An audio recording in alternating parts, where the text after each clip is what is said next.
Thank you, and thanks everyone for joining us. Whitney, Tony, Armel, and Dusti, thanks for coming in. I think it's going to be a lot of fun here. If it wasn't clear, there's another panel on AI. You haven't heard enough of those, I'm sure. I think that's pretty much the theme of everything for the last probably 6 months to a year. So it's going to be the theme here today. But we will try, different than what you hopefully heard from some of the sessions, at least today, to be very real, very raw. And the purpose of this is not to tell you, hey, AI is really cool. Hopefully you've kind of got that message at some point, but really try and get a sense of what can you do as part of your organization to get some of this stuff into real production, to real some ROI. So let's start with introductions, maybe starting from the end. Trying to start with kind of who you are, what you do, and kind of what does that organization look like. Yeah. Hi, everyone. My name is Tony McGibbon. I lead the real estate practice at First Line Software. First Line Software is a custom software solutions firm, about 500 people based out of the Boston area, and we have a specific practice and focus around commercial real estate and multifamily, and really a lot of it is based on building AI solutions for those firms.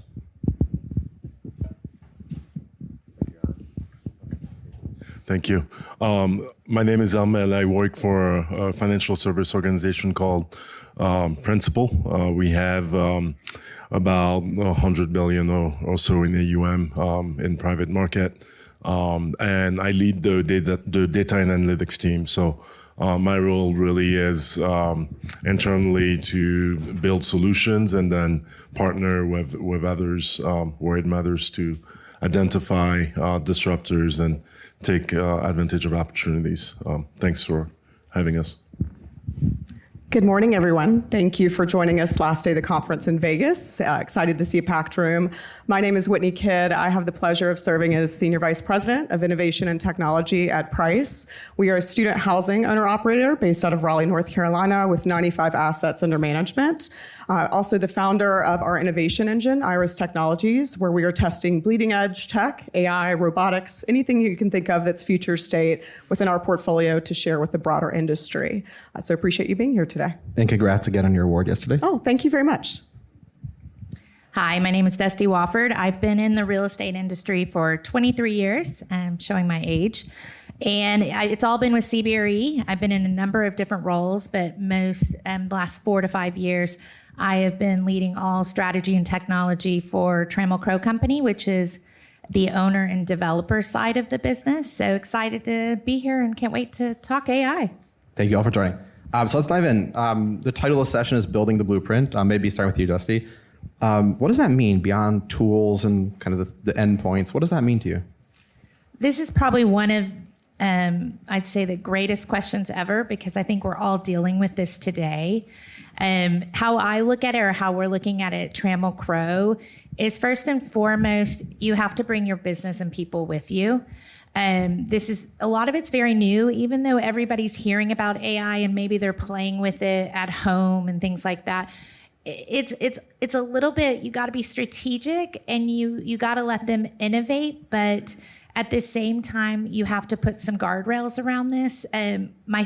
Something I really think really long and hard about is today we operate in, I'd say, fragmented silos around Excel or data. We don't want to do the same blueprint and have fragmented agents.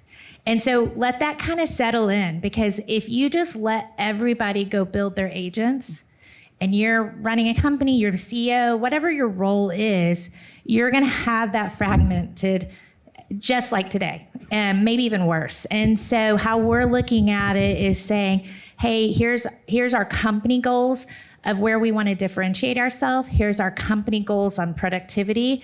And then let's let the business that knows really, they're experts. Let them go play, but there's that feedback loop. So that's how we're really thinking about it. The only thing I also would add is long-term bets that used to be a year, in my opinion, are 3 months. And so I encourage everybody to challenge themselves and think 6 months out of where you think we're going to be and build based on that for flexibility. So I think it's really important. So I'm hearing a little organizational change, a little maybe department change. Whitney, what does this look like on your end?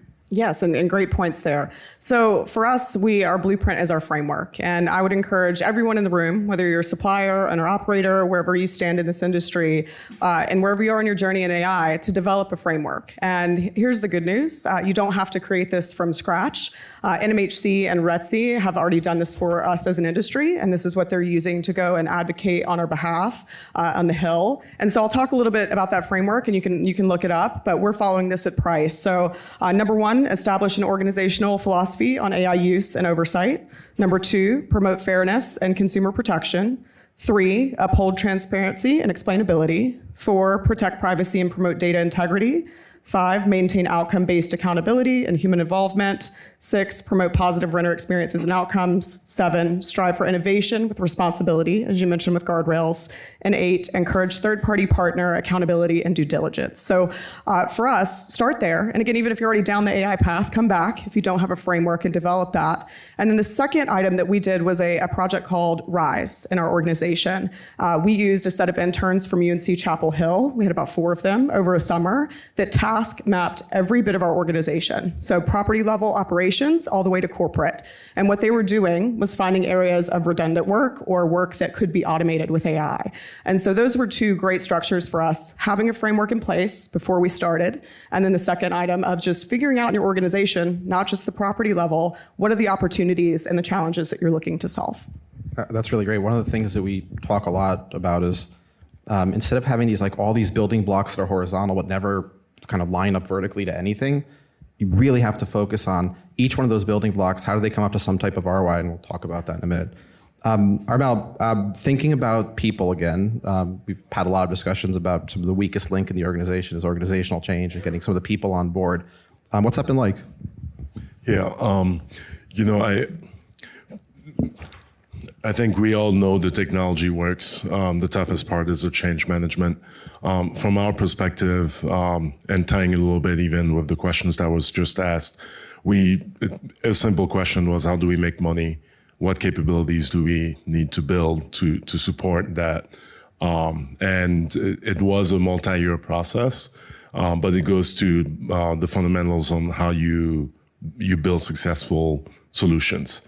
Before AI was a thing, right? So that goes back to what's crisp DM, right? It's this very same approach that OpenAI in fact use of saying, what problems do I have? What data do I need to put together? What models and so forth? And the change management in that case was about not just having big battles, but allowing the teams to see wins along the way. And the way we did it then were really twofold. One is having general purpose models that, especially as it relates to generative AI, that people could use at their desk, but then also being aware of those capabilities that we need to build as a firm or buy or whatnot, and focused on that. So there's definitely, the gray hair is justified because it's not easy. And especially in our industry when so many made a lot of money with back of the envelope math, to essentially go from that to you need a level of sophistication, and for that you need to build an entire system, right? So aligning the people around is key. People get measured for the first time. Amazing. Tony, think about that. You get to see from the outside in. What does that look like? Honestly, a lot of great answers that I would just be repeating, but seeing it from the outside in with a lot of different firms. I guess it matters where people are in the kind of that AI journey. So if they don't even have a framework in place, like you mentioned, we'll come in and help them create that framework and get things started. And then a lot of it is, again, to some of Whitney's points, like mapping out workflows and prioritizing which ones, so a lot of companies we work with, they might be a little timid to actually truly get started on things. And we often consult with them and say, well, let's start with some of these quick wins, some of these easier solutions and get them more comfortable, which leads into the change management piece as well, because then their employees are starting to use things, even if it's not this big complex solution, and then just kind of building from there. I was also, Whitney, let's pick up where you left off, which is, trying to build some kind of direct connection to some type of business outcome, right? An ROI, NOI growth, something like that. But you also made the point that it can't be this little small isolated thing. So how are you thinking internally about going from, investing in kind of point solutions that may be fragmented, even if they add a little value at that point, to here's something that's directly tied to business outcome, it's sustainable, and the organization is going to get behind us for the long run? Yeah, great question. And for us at Preiss right now, I think we're all figuring this out, not only at Preiss, but as an industry. And there are a tremendous amount of point solutions coming to market. I've always been a best of breed person in regarding our technology decision, but right now that can interrupt experience. And here's what I'm seeing, and I'm curious for the panelists if you are too, is I see terrific solutions across the board, back office, front office. What I'm not seeing is them starting to communicate. So using that MCP layer to provide a cohesive experience. And we're not a firm that's going to go for a platform for the sake of a platform. So for us, when we're looking at defining what those business outcomes look like, you're right, it's not small challenges, they're robust workflows. We're starting to build a lot internally as well, because we've seen some challenges with, Erica's in here, she mentioned in her panel yesterday, interoperability between these companies. And so we don't want to be in a position where we don't have ownership of that experience. And so we're working with partners that are more flexible, and then also being able to build in-house now. I've heard a lot in this conference, right? We're not technology companies. Well, I hate to break it to you, owner operators, we are, right? We may not be selling technology, but it is a core foundation of every business in this world. And so for us, it's making sure there's that cohesive journey that's available, and still, just trying to figure out what that looks like, because like you said, things are just rapidly advancing. And so I think you have to be able to test in a very protected environment, but also make sure you're solving larger outcomes for your organization versus just a point solution for one problem, because likely that's going to be irrelevant in 3 to 6 months. No, for sure. Dusti, how are you thinking about kind of ROI on these types of initiatives, and how are you communicating that to leadership? That's a really good one. So I think how we're doing it at Trammell Crow Company is, and it's a little different because than our CBRE parent company, and partially because we're so reliant. We're the owner developer, but we're reliant on a lot of third party. We don't do the construction in the U.S. We depend on architects. So if you think about we have to operate and own it, but we are very dependent on partners. And so when we think of, I'll give you an example. We also have a user journey, which I can't speak highly enough. Everybody, if you don't know your processes, you will not excel in AI. But we take that and we look at it and think, where's the biggest risk? Where's the biggest opportunity? And that's how we're looking at if we were going to scale and the value. It's not just about productivity. It goes back to that maybe that we can do, I don't know, we can do one agent, but if that agent can't be a multi-step agent, then maybe it actually doesn't give them the productivity we think. So we're really leaning into the ROI, but I would say also we all have to be very pragmatic, because we need to let the business run a little bit. And so when we think about this ecosystem, it's not easy, right? So if you think about building an agentic framework and the ROI on that takes a little bit more time, and I need to let my business go. So we're also looking at it from a pragmatic lens that maybe for a year we're going to go one way, but knowing that within that year, we have a bet for a larger proposition that will get us to the ROI we want.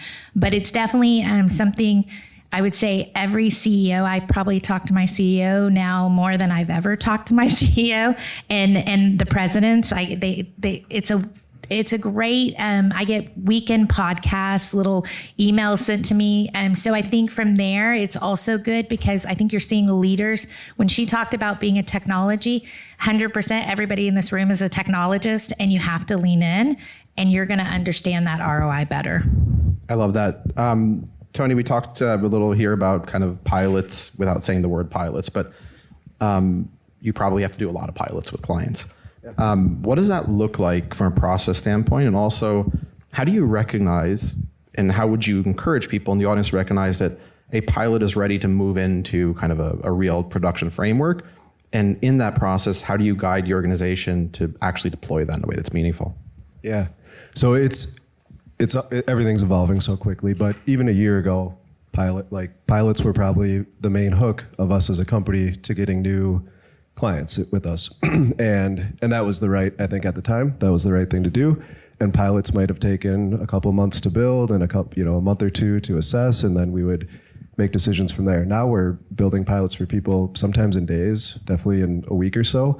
And then back to the question, and actually the previous one too, how to move out of that is a lot of it's the ROI discussion. So we've built, for anytime we're building a solution, oftentimes on the front end when the client is making a decision if they want to pay for it or not, even at the initial engagement, we're building a calculator which really maps back to the workflow, and like here's, they're not perfect, but they're getting good.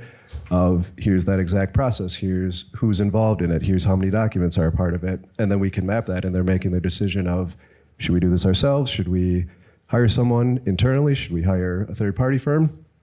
So it all kind of maps back to that, and again, it's on the front end, whether we're building pilot, and then once the pilot's in place, then those ROI calculations become a lot more accurate and make decisions from there. That's awesome. Armel, thinking back to moving from that kind of pilot world back into deploying within your organization, you already spoke a little about the human challenge. But what does that actually look like, right? So I know that some firms have like a chief innovation officer, which is one of those roles that, depending on the organization, means completely different things. Sometimes they're very helpful. Sometimes they're really disruptive in a bad way. Some folks have councils that sometimes are really good at pushing things, and often they're just there to do absolutely nothing. I've always encouraged this to be part of the actual business process. I don't know if that's the right answer, but that's kind of been my intuition. What's yours? Yeah, I'll try to make it short. So I actually don't believe in pilots, quote unquote. I think, and I've spoken at RETCON about it in the past, we start with a systems engineering approach to identifying, again, how you make money and then how you build those capabilities. What ends up happening then with that systems engineering, because if you wanted to build a plane, you wouldn't just start putting parts together and see how well they worked, right? You would have the full plane design, and then you would go about it. Or maybe from a real estate perspective, it's what is your architectural plan, and then from that you build. So from that perspective, it actually helps with discipline, because then you know what you're looking for, and you're not just out there talking to everyone saying, oh, that's cool, that's cool, that's cool. Because then you become like my 7-year-old who goes to the Lego store and wants everything, right? So I still want everything at the Lego store. But yeah, that from that perspective, and then to the point that you made, our strategic working group really gives the vision and the support, because you need that alignment. Then you have a group of functional leaders. Remember, we're allocators. So those functional leaders have their own pain point. They help refine what is actually your pain point. And then we have working groups then where from essentially the people who are closest to the grunt work, they're actually able to use maybe some of the solutions. So that's a little bit of how we go about it. And I have a couple of folks that report to me that are super smart, PhD in STEM fields. And if you let them run with pilots or research, they'll run for it for 2 years, right? So at some point you have to say, we've reached our goal, but all of that takes a lot of discipline and, again, the system thinking to building. You said goals. I think it's a very important point. Whatever this process starts with is, here's what we're aiming for. Here's how we're going to measure that we've reached those goals. Here's the minimal, as an engineer would think, right? Here's the minimal viable, product or achievement KPI, and only then can I work my way back. So otherwise, what's success, right? Maybe Dusti, think about kind of what some of the junior folks in the organization. What does adoption look like among some of the junior folks within the organization? And I know we just had a more philosophical conversation about that outside of the organization. But then also, what is the framework that you're thinking about of adopting new technology? Is it starting from the top, or is it starting from the folks on the bottom? It's two-pronged. I think you have to have a top-down and a bottom-up, but I've always believed that if your practitioners aren't selling something to the leaders, but the leaders are doing it the other way around and mandating, I don't think you always get the best results. So very much top-down and bottom-up. Interestingly, you would think that and we did talk about this, the younger generation would be your bigger adopters. They really aren't. And we see kind of a mix. So we're seeing they have the ones that are probably more techie have amazing ideas, and they're really helping us innovate and think differently. But the really, I would say, eye-opening is I also have quite a bit of senior people that are, so we're a company of tenure. The amount, I would say we have more senior people in Trammell Crowe that have been there for, like me, 20, 30 years.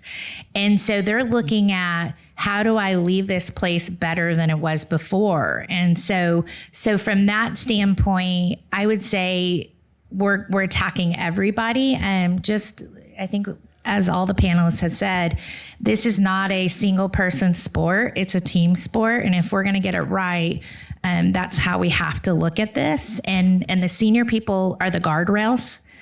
The junior people are the ones that are willing to probably take more risk and innovate. I don't know if everybody saw Spencer Levy's, I think he hit it on the nose. And so we can't be, I mean, we don't know everything. None of us, I don't think any person in this room could say we know where we're going. But what we can say is if we do it together, it will be successful. So that's how I think I'm looking at it. And then it's very important to have your senior leaders as part of this. And so that's not I would say that's your board, right?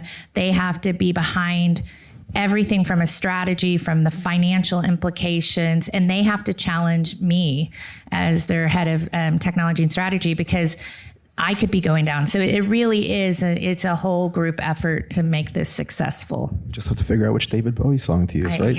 Yes. Whitney, you mentioned systems, people, vendors.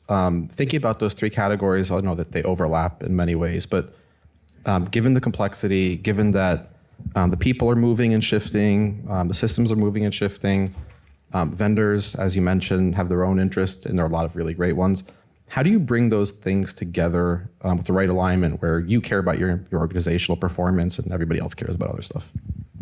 Sure. I think there's a multiple ways to approach this particular challenge. And one is what you said, and making sure that you have a framework and an outcome that you're trying to achieve.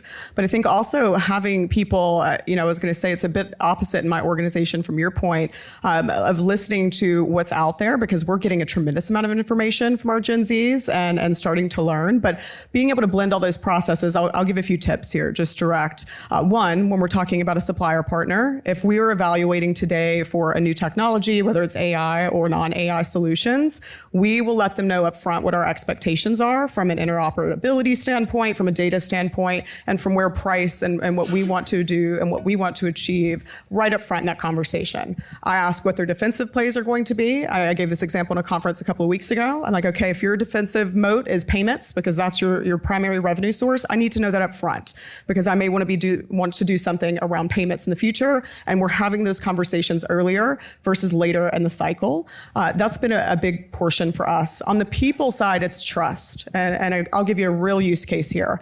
We're very innovative at Preiss, right? We are definitely testing the boundaries, but within guardrails, as everyone's mentioning here. We had a data incident. It was 2 weeks ago. I was at a conference and speaking, and we had a data incident where a vendor had gone outside of their scope, right? It wasn't a breach, but they had gone outside of their scope of what they were ingesting. And that broke trust within our organization. And so I think it's very important to make sure that you're explaining what this technology does, what's going to happen if things go off the rails, and then how, as a business, can you rectify that and rebuild the trust within your organization. I think all of us know that AI is incredibly exciting, but it is also a little bit scary, and that's coming from a technologist. And so your people are feeling that within your companies, no matter what you do. And so the people portion of that is, how do you build trust while you're automating, while you're moving quickly? And that's what we've been very focused on. So for those two, that's our approach at Preiss, but would love to hear from you guys what you're doing in your organizations.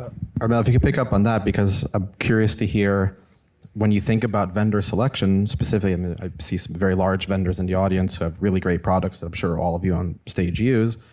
They're trustworthy, quote unquote, because you've used them for a long time and you know the guardrails that exist there, right? But then at the same time, there's a lot of young new vendors that you see that came up in the last 6 to 12 months that look really cool.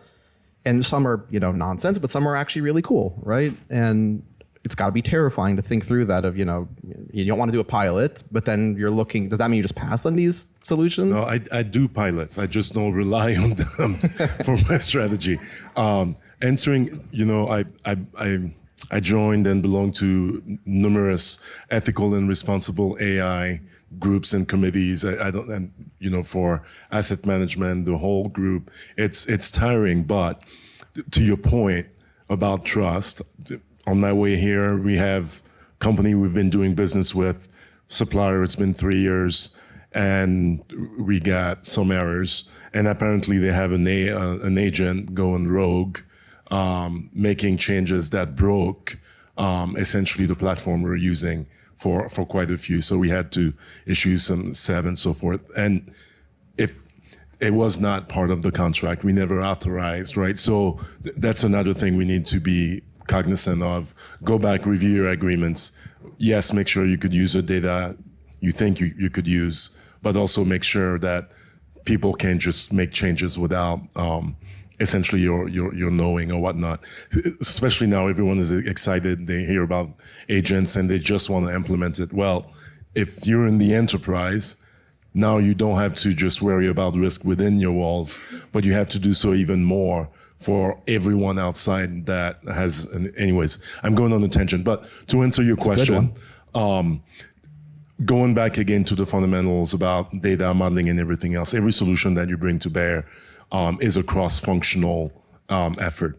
So you cannot have an IT team that's sitting somewhere and then your investment team somewhere else, and they don't talk, they don't know each other or whatnot. So there's a people component to it that we always have to remember, and it comes with empathy, and that's the only way, right? Because there is a little bit of the expectations, before ChatGPT, yes, it would take months, years. After ChatGPT, everyone became an expert and they want things to be done the day that they think about it, right? So the way I think about partners or whatnot is the world ultimately is my team. That's a sign I'm talking too long.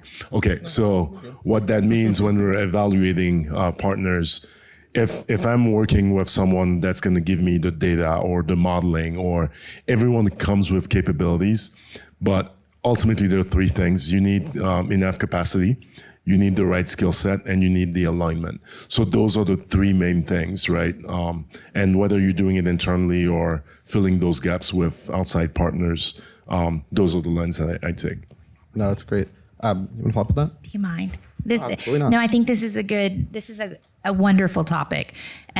Last week, I think everybody knows Claude and everybody's talking about Claude, and us in technology or every other day it's a different thing, but this is a real use case. So since I took over in this role 4 years ago, my North Star was I wanted to automate underwriting in the real estate world. We all live in Excel. I know if anybody's here that are deal guys, you are probably cringing when I say this, but it's a reality. And so Claude has done some interesting things to make it a reality, but guess what? We've been telling everybody for weeks, don't trust Claude yet. Please don't. We're not going to let you. Do not go get your personal Excel plugins, all this stuff.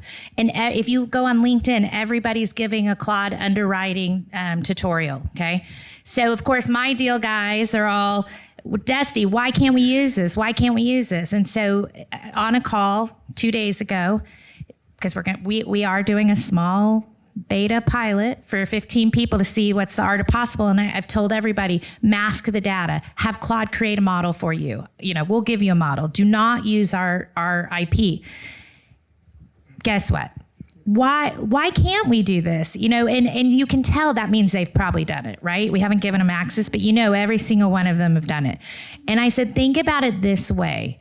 You are, because we love everybody, but we're in this to make money. You're giving your ideas, the way we capitalize our deals, to Tishman, Hines, Prologis, JLL, because I have read the fine print. Claude right now, anything in beta, they do not protect. Their models are learning off your data.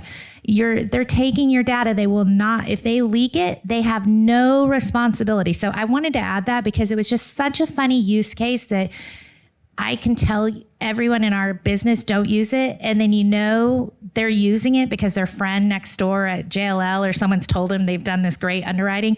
So I would say if you're in any kind of, you have colleagues, you have influence, speak that because it's really true. And then you're taking your differentiation and your IP, in my opinion, it's going out the door. And so I just wanted to add that. I couldn't agree more. I think I will add that plugin is really good. It is. To the point where, again, I've never been like a junior analyst, but I've had to check models a lot in my life. I think at this point I'd rather have Claude check the analyst than the other way around. But that's a sidebar. That was not a Claude plug. Yeah, no. But it was just it talks about partnership because we have quite a bit of partnerships and we read that fine print and it's you have to have security or why are we even in this business, right? If we're just going to give everything away and all our ideas and how we do things. I just want to read Tony. You deal with this a lot, I'm sure, with your clients. How do you have this conversation with them? Exactly this, where we want to try this cool new stuff. It is very valuable, but it's terrifying, right? And I don't want to train my peers. I don't want to have access to it. Two examples here, both by Whitney and Armel, about data leakage, even if it wasn't nefarious perhaps, or it didn't necessarily go out to the public. It was clearly outside of the scope, and it could have potentially been something either nefarious or very terrifying. How do you navigate that? Yeah, I thought we'd get to this topic. I'm glad we did because we have a lot to say about it. So it's building the fun tool, building the pilot, whatever that is. That part is fun, but now, as Dusti just said, everyone knows how to do it, and that's in my opinion is awesome and it's fun and people are trying things. And then tying it into our title, like that's a pilot. Someone just trying it. Maybe it's not a pilot. It's just people trying things. But how do you actually scale that across your organization with everything that everyone's saying and probably talking about all week is guardrails, compliance, governance, all of that. So at First Line, we probably spend the majority of our time on that piece of it now. My colleague in the crowd here is like the AI governance security guy. We brought him with because we knew that's going to be the topic of conversation and we need to answer we know how to do that. And so there are ways that you can use Claude, ChatGPT, keep things secure, and that's something we, I guess, try not to talk about our company too much, but we have large teams that do that. And so 6 months ago, a year ago, we might have been building everything first and working on the governance. Now we have people coming to us, hey, we built this, but we don't know what to do next. We really like it. Can you help us with the actual management of it? So it's probably become 75% of the focus right now. And that's a good thing because I think the industry is caught up. It just people in general using the technologies have caught up. They're trying things, but to get to that next step and actually not going off the rails and not exposing data, it's, you either need to have those people internally that really know that they're getting it right, or you have to find those people to help you with it. That's right. Whitney, you had some thoughts? Yeah, absolutely. So one is, and this is a mistake I've seen a lot of firms make, is you cannot turn on AI and expect it to work as you want it to 100% of the time. It's not there yet. And so for our firm, it's monitoring what's going on. Even if we have a very well-established product that's been with us for a year or 2 years, we still have teams reviewing transcripts, especially if it's resident-facing, especially if it's employee-facing, to ensure that it is working as expected and there haven't been any alterations or changes. From a data security standpoint, I would say my best practice tip is go ahead, let's do a raise of hand. Who has an enterprise ChatGPT or other AI model license at your firm? That's better than some of the other conferences. I love to see this. This is my tip, right? This is reminding me of the days I've spoke to some of my peers. They're like, we're locking it down. We're not going to allow anybody to use it. Reminds me of when we tried to block Facebook at the sites, right, a million years ago, and they were going and doing it anyways. Go ahead and have an enterprise plan so that they can utilize these tools, and then reassess your employees often. Ask what models they're using, because 6 months ago, everybody was with OpenAI. Now everybody's with Claude. And then get an enterprise plan in place where your data is protected. But what I say is just continue continual monitoring is incredibly important at the pace and rate of the change that we're seeing right now. I've seen too many situations, even, we had one that we caught, thankfully, very early on, where if we would have had our eyes off the prize and what we need to do from a security standpoint, it could have been detrimental to our organization. And I've seen so many that either don't have the resources allocated to be able to monitor what's going on with your systems, or again, they just think that it's going to work because it worked 6 months ago, and then something occurs. So it's ever evolving, ever changing. Make sure you're locked in and focused on monitoring what those outputs look like. I love that example. An organization that should remain nameless, head of engineering, shared that when they rolled out Claude Code Enterprise, the entire organization, many of the engineers said, can we stop paying for our own now? So clearly, they have it, right? Yeah, I mean, because it's really, I mean, but it makes sense, right? How do you tell somebody? I mean, Justin was talking about this earlier. You take some tool that's extremely profound and valuable to somebody who does this all day long. Like if any of the engineers in the room know this, the amount of productivity, the joy that this has brought back into coding, and you take that away from me. Oh my God, that's not going to happen. I don't care if the company's paying or not. I'm going to use this, right? And that's a horrible thing because that means my company data is being pushed into these models. Even if it's not in beta, it's not safe. It's not regulated. It doesn't go through a compliance team, right? These things really matter. That's a great tip there. Starting with you, Tony. What's one leadership decision that you would recommend kind of to the broad group here? Is like, this is the one thing you should focus on the next, again, not 12 months, that's far right now. I know it sounds ambitious, right? But next 6 months. Man, that's a big one. Honestly, I think we just discussed it. But I think it's, I don't want to steal your answer, Whitney, but I think it's that, like, put these things, like, give people access to these things, but you need to have a plan with it and you need to monitor. Because if you don't, other companies are going to move ahead. Like, it's not, you just said it, it's not going away. But there's a right way to do it and there's a lot of wrong ways to do it. But I think leaning into it with a plan, and, it's really nothing new that we said, but that would be my advice if people aren't doing that. Like, don't be scared, but have a plan, and see, and then you're going to find people through the organization that really come up with some things that you may not have even thought of yet. You're going to find those people that really move the dial because of those tools. And some of those people might just be waiting for that opportunity right now, but they can't take it, or they're doing it, but they can't tell you about it. So I'd say just lean into it, but have a plan. Armel? Yeah, it's interesting. What we just talked about is bring your own AI that every CSO maybe believed they could lock down. It's not possible. You could always pull out your phone and take pictures, and anyways. So I do think experimentation is important.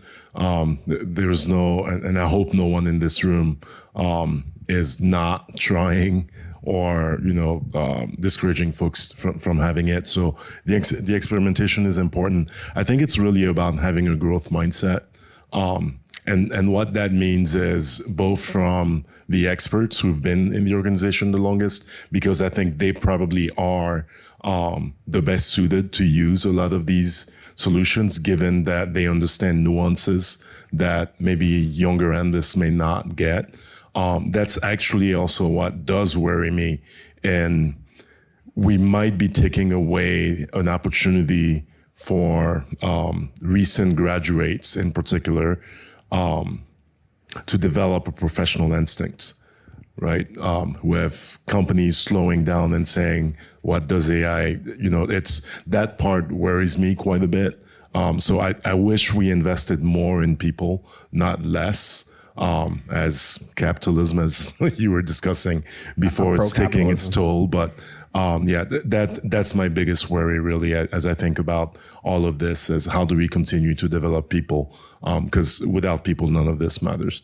It's funny, IBM, I think, recently published a piece about why they're doubling down on hiring juniors. It's very contrarian until you actually read it, and it sounds pretty logical once you read it. Whitney?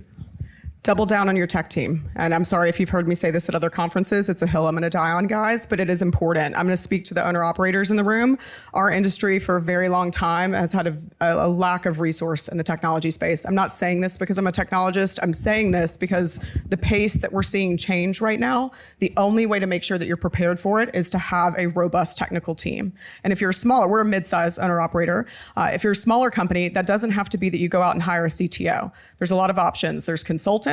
There's also what we've done at our firm. We have automation champions. So I have a large team, which is we're grateful for. But what we've also done is designated automation champions in every sector of the business, that people that are excited about this, that they want to look at what the future is, that they want to incorporate AI into their workflows. And that has helped us scale more appropriately. So if you are a multifamily owner operator, you need to listen to your technologist and make sure that you're bringing in more talent, because this is going to be more and more robust to solve for. And we're going to need to have great resources to make sure multifamily is not on the tail end of the curve. We need to be leading for once in our space. Dusti? I think y'all all said great things. The only thing we haven't talked about a lot today is all this is great, but without good data, it's all worthless. And so I would say very much especially the real estate world, we're in a world with a lot of paper and people don't like manual input. So, focus on what data really moves the needle. Go back, think 6 months from now, how you're differentiating and what's going to be important in that data. And that's the data you want to collect, and your business needs to be behind it, and start automating. I mean, the one thing AI does really well right now is abstraction. Abstract all your contracts. That's like low-hanging fruit. Have someone validate it's accurate, but then you're going to start building a robust data set. That's really what's going to differentiate us in the AI world. I don't know that this is normal, but I had a very interesting conversation yesterday, and I'm still shocked at the revelation, but I think it's true. Yes, 2 days ago I would have said yes, garbage in, garbage out. Today, the models are being trained on so much information that they might actually be good enough in 6 months or a year to do good work on our crappy data as it relates to inference, right? Which could be, I know it changes everything. I'm sorry if you have a business that's really grounded or founded on having good data. I think that's still going to matter as it relates to your institutional knowledge. I'm not so sure that you would need it, at least in how we're thinking about it, that you would need it to be as organized as we've been thinking about it. So just something I don't know the answer. That's a great point.